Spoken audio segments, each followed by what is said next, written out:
বাবা রাহুলকে হারানোর 1 মাস হয়ে গেল। ঘর জুড়ে এখনো বাবার ব্যবহৃত সুগন্ধি আর হাসির রেশ লেগে আছে, কিন্তু মানুষটা নেই। সেই শূন্যতা সবচেয়ে বেশি গ্রাস করেছে ছোট্ট সহজকে। এতদিন আড়ালে থাকলেও বাবার মৃত্যুর 1 মাস পর প্রথমবারের মতো প্রকাশ্যে এলো সে।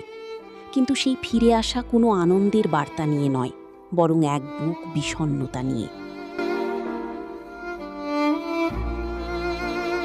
বিগত 1 মাস সহজ নিজেকে অনেকটা গুটিয়ে রেখেছিল। শোক কাটিয়ে স্বাভাবিক জীবনে ফিরানোর চেষ্টায় মা তাকে নিয়ে বাইরে বের হলেন। আয়োজন করা হলো কেক কাটার। উদ্দেশ্য ছিল সহজের মনটা একটু ভালো করা। মা যখন কেকটা সামনে আনলেন, সহজ যান্ত্রিকভাবে ছুরি হাতে নিল। মায়ের মুখে জোর করে আনা হাসি, কিন্তু সহজের চোখে মুখে রাজ্যের অন্ধকার।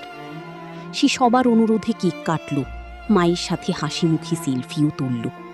ক্যামেরার ফ্ল্যাশ যখন জ্বলে উঠল, এক মুহূর্তের জন্য মনে হলো সহজ বুঝি স্বাভাবিক হচ্ছে।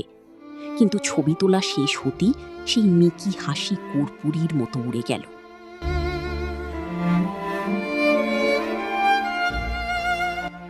মুহূর্তেই সহজের মুখে ফুটে উঠল এক গভীর হাহাকার।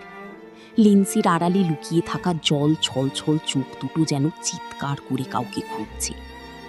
সহজ বুঝতে পারছে বাবার হাত ছাড়া পথ চলা কতটা কঠিন। কেক, আলো আর মানুষের ভিড়েও সে আসলে ভীষণ একা। শোক কাটিয়ে ওঠার চেষ্টা সে করছে ঠিকই, কিন্তু বাবার অভাবটা প্রতি মুহূর্তে তাকে মনে করিয়ে দিচ্ছে পৃথিবীটা আগের মতো আর রঙিন নেই।